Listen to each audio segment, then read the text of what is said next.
Hello, नमस्कार, जय जोहार आप सभी को। आज के इस वीडियो में हम पंचायती राज जो हमारे एडीयू के सिलेबस में है और काफी इम्पोर्टेंट है ये टॉप मतलब सिलेबस में जो है पंचायती राज। ठीक है, तो इससे संबंधित जो भी एमसीक्यूज दिए हुए हैं पिकासो की बुक में हम वो सारे प्रश्न देखेंगे। और आज का जो हमारा चैप्टर 2 होगा है ना, पंचायती राज का विकास। ठीक है, तो मैं कोशिश करूंगी कि इसमें जो एक्सप्लेनेशन है और इसके अलावा जो मुझे समझ में आता है, जो मैं आप लोगों को एक्सप्लेन कर सकती हूँ, वो भी मैं थोड़ा सा डिटेल करने की कोशिश करूंगी। ठीक है, तो वीडियो की शुरुआत करते हैं प्रश्नों से, ज्यादा देरी नहीं करेंगे।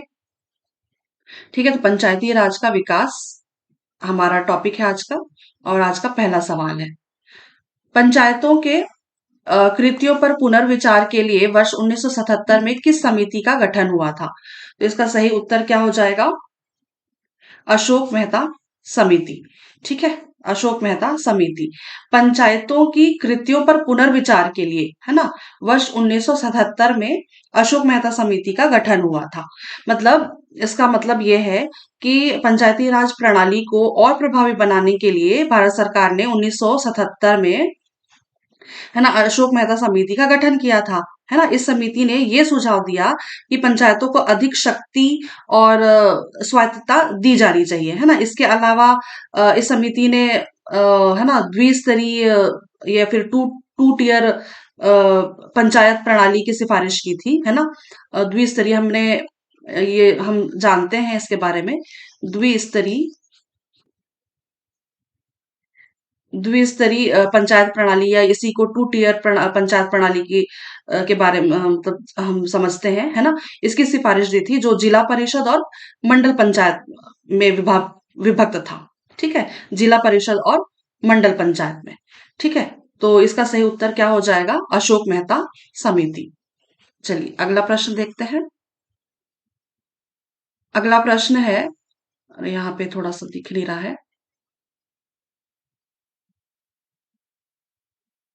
ठीक है, अब दिख रहा होगा।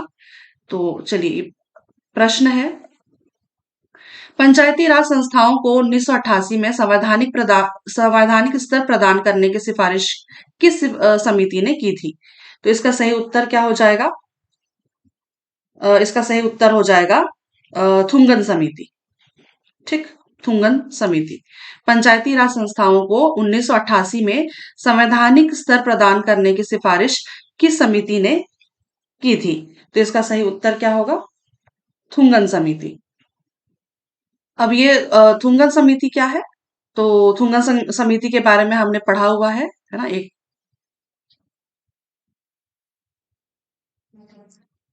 ये थुंगन समिति क्या है कि ये इसका गठन कब हुआ था थुंगन समिति का?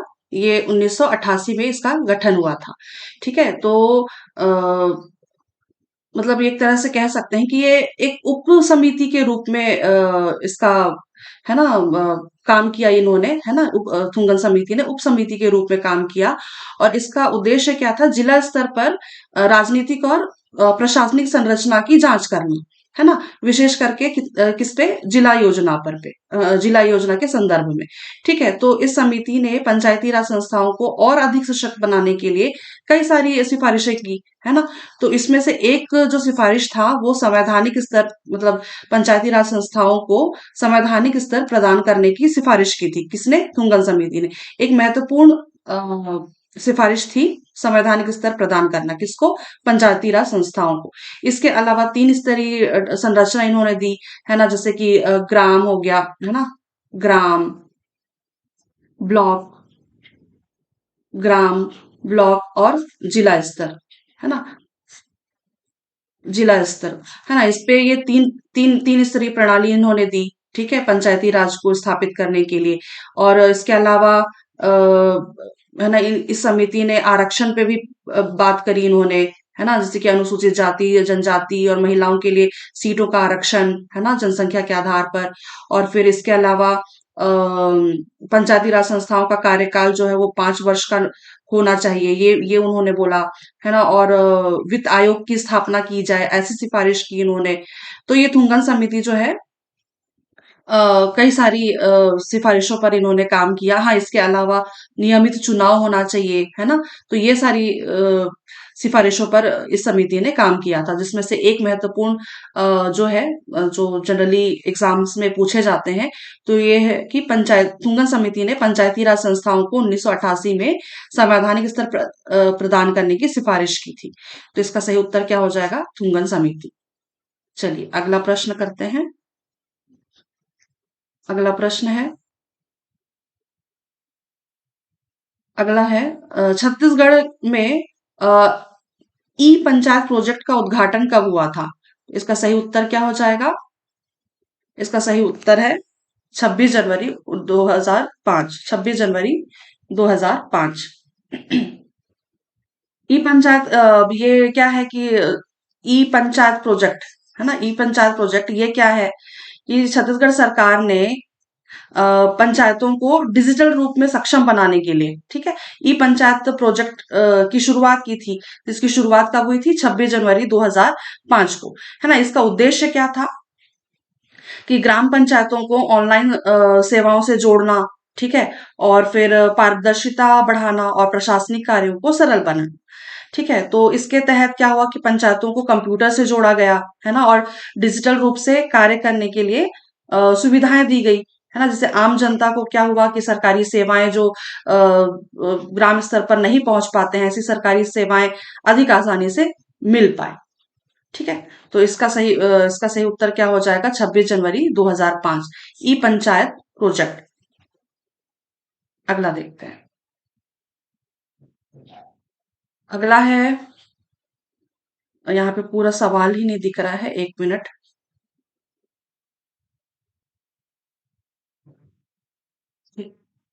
चलिए प्रश्न है अगला। निम्नलिखित में से कौन सा या से युग्म सही सुमेलित है? तो इसका सही उत्तर क्या हो जाएगा? यहाँ पे हम सुमेलित करके देखते हैं। पंचायत सांख्यिकी युक्तिकरण V R राव, ये सही है ना, सही सुमेलित है। पंचायत राज प्रशिक्षण S A S त्रिवेदी, ये सुमेलित नहीं है। और पंचायत और सहकारी के संबंध में कार्य समूह SD मिश्रा, ये सही है। ग्रामीण विकास एवं गरीबी उन्मूलन GV के राव, है ना, ये वाला भी सही है। ठीक है, कार्यक्रमों के लिए प्रशासनिक व्यवस्था, तो ये सही है। तो इसका सही उत्तर क्या होगा? 1, 3 और 4, ऑप्शन नंबर A। अगला देखते हैं। अगला है, पेसा अधिनियम किस वर्ष लागू हुआ था? पेसा अधिनियम हुआ था 1996 में, वर्ष 1996 में। पेसा अधिनियम जो है ये वर्ष 1996 में लागू हुआ था। तो ये क्या है पेसा अधिनियम? यानी कि पंचायती राज अधिनियम, है ना, पंचायती राज अधिनियम, यानी कि अनुसूचित क्षेत्रों तक विस्तार वाला अधिनियम। ठीक है, तो ये 1996 को लागू हुआ था। और ये क्या है? ये अधिनियम जो है ये पांचवी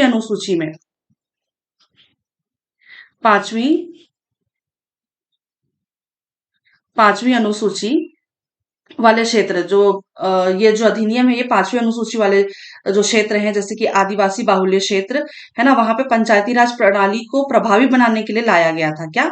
पेसा अधिनियम। ठीक है, इसका उद्देश्य क्या था कि आदिवासी समुदाय को उनकी है ना रीति रिवाज या फिर परंपरा, और या फिर उनके जो आदिवासियों की प्राकृतिक संसाधन जो है ना, उन पर अधिकार देना था, है ना। इसके तहत जो ग्राम सभा को अधिक अधिकार दिए गए, है ना, इसके तहत, है ना, जो ग्राम सभा थे हुए, है ना, उनको अधिक अधिकार दिए गए, जिससे क्या हुआ कि उनका जो स्थानीय प्रशासन था और विकास योजना, है ना, उनपे उनकी जो भागीदारी रही, मतलब उनपे जो क्या कहना चाहिए, स्थानीय प्रशासन और विकास योजनाओं में उनकी अपनी भागीदारी सुनिश्चित हो पाए। ठीक है, तो ये सारी चीजें जो थी आ, ये पेशा अधिनियम के अंतर्गत आती है। ठीक है, तो ये कब हुआ था? इसका लागू कब हुआ था? 1996 में। अगला देखते हैं। अगला है, निम्नलिखित में से कौन सा युग्म सही है? यहाँ पे 4 ऑप्शंस, 3 ऑप्शंस यहाँ पे है। ऑप्शन अगला स्लाइड यहाँ पे दिया हुआ है। प्रश्न है, दांतेवाला समिति। दांतेवाला समिति अ, ये खंड स्तर पर नियोजन है ना। इसका सही उत्तर क्या मतलब दांतेवाला समिति जो है ये खंड स्तर पर नियोजन इन्होंने सिफारिश दी थी, खंड स्तर पर नियोजन। और जीवी के राव है ना, ये जो समिति है इन्होंने दिया था ग्रामीण विकास कार्यक्रमों में विद्यमान प्रशासनिक व्यवस्थापन है ना।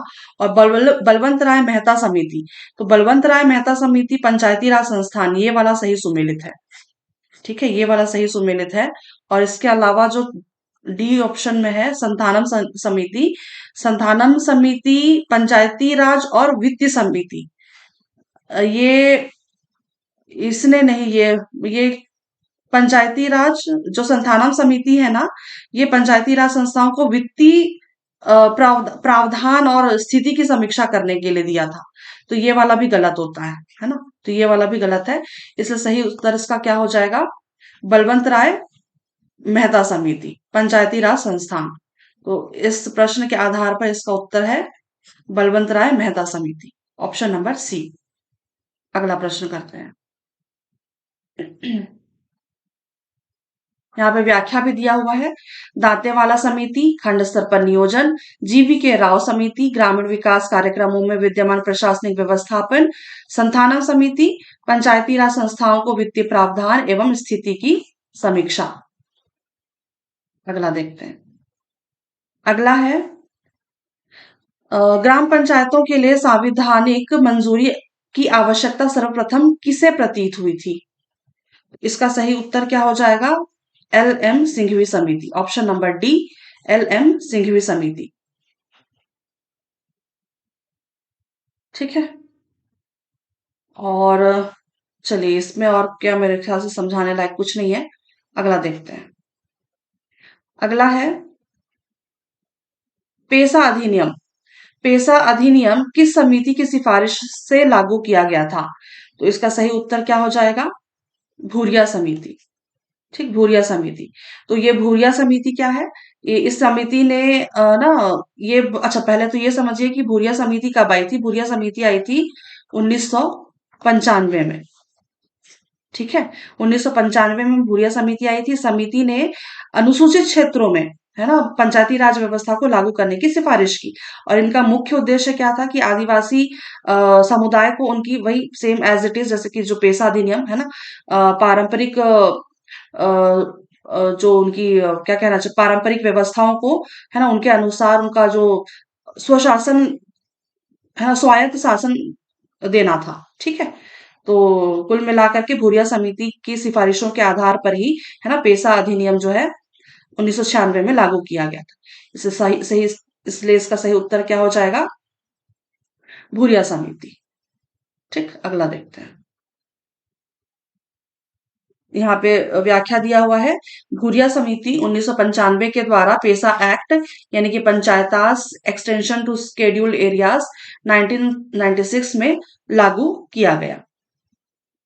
ठीक, अगला देखते हैं। अगला है, यहाँ पे ना थोड़ी सी परेशानी हो जाती है, पूरा पूरा दिखता नहीं है। चलिए दिख रहा होगा आप लोगों को स्क्रीन में। अगला है पंचायती राज संबंध में कौन सुमेलित है। इसका सही उत्तर क्या होगा, कौन सा सुमेलित, क्लियर दिख रहा है ना। जुबीन मेहता समिति जैसा कोई है ही नहीं, प्रताप सिंह जैसा कोई समिति बना ही नहीं है ना। तो ऑप्शन नंबर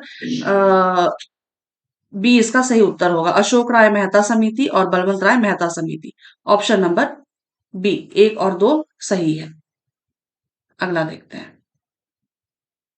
अगला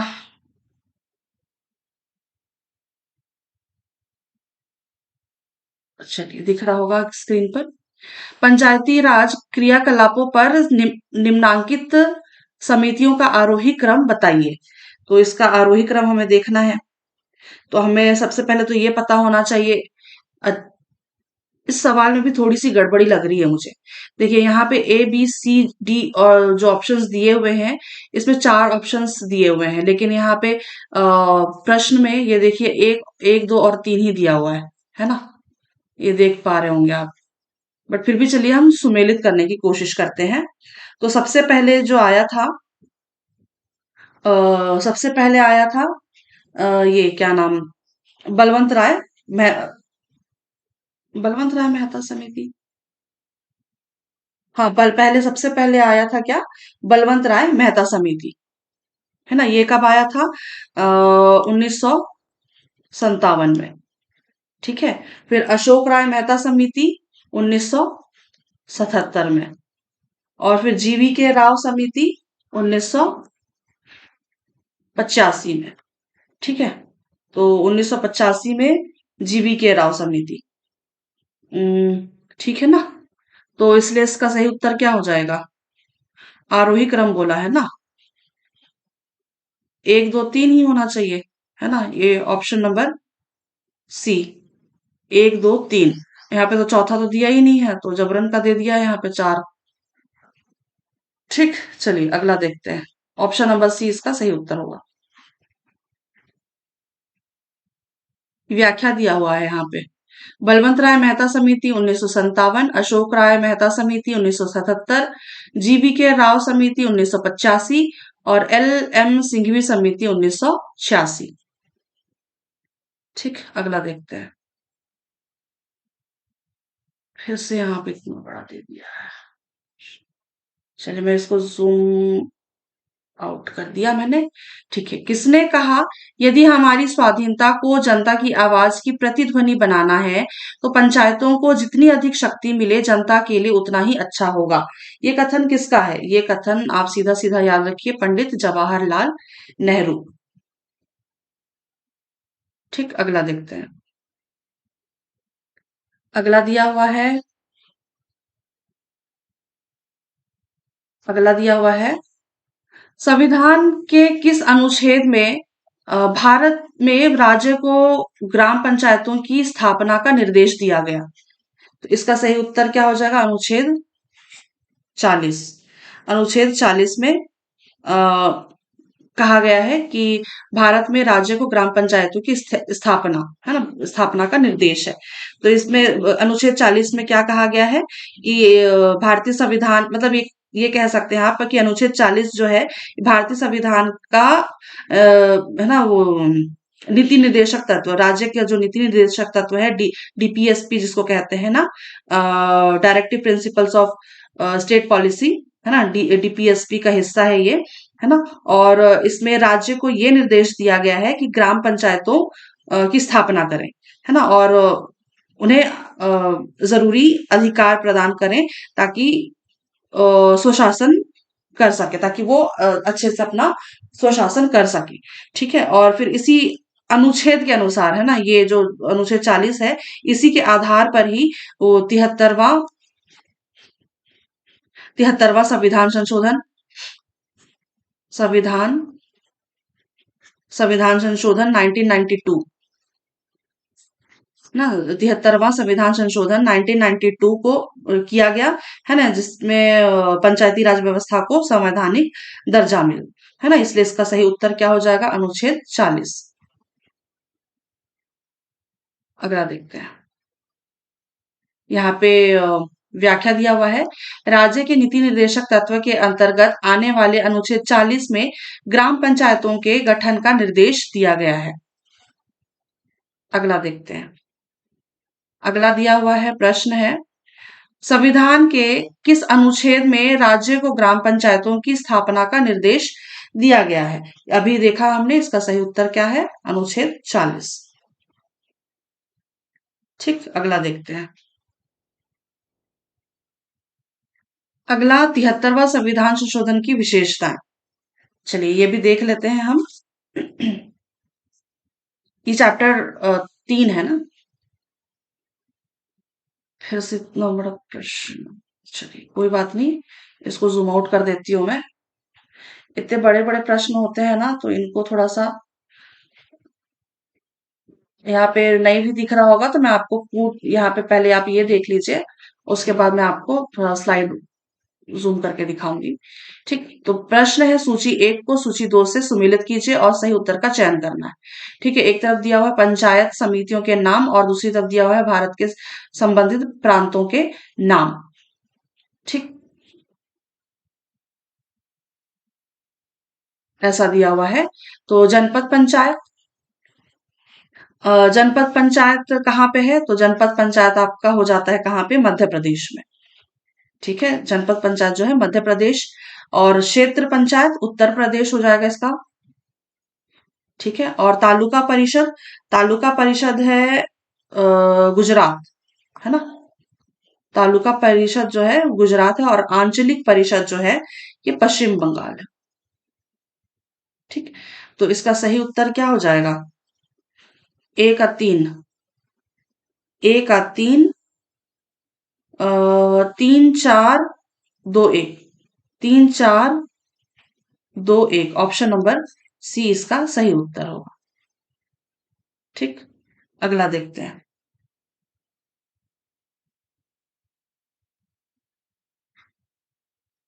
अगला है छत्तीसगढ़ पंचायत राज अधिनियम 1993 के बारे में निम्नलिखित में से क्या सही है? एक पहला ऑप्शन है यहाँ पे, इस पर राज्यपाल की सहमति 24 जनवरी 1994 को प्राप्त हुई।